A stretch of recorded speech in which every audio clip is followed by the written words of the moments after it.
अल्लाह ही अपने बंदों में से जिसके लिए चाहता है रोजी फराख कर देता है और जिसके लिए चाहता है तंग कर देता है।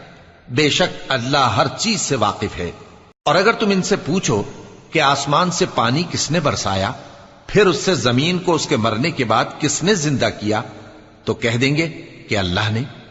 कह दो कि अल्लाह का शुक्र है, लेकिन उनमें अक्सर नहीं समझते। और ये दुनिया की जिंदगी तो सिर्फ खेल और तमाशा है, और हमेशा की जिंदगी का मकाम तो आखिरत का घर है।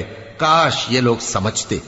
फिर जब ये कश्ती में सवार होते हैं तो अल्लाह को पुकारते, खालिस करते हुए उसी के लिए इताअत को, लेकिन जब वो इनको नजात देकर खुशकी पर पहुंचा देता है तो झट शिर्क करने लग जाते हैं, ताकि जो हमने इनको बख्शा है उसकी नाशुक्री करें और फायदा उठाएं। सो खैर अनकरीब इनको मालूम हो जाएगा। क्या इन्होंने नहीं देखा कि हमने हरम को मकाम अमन बनाया है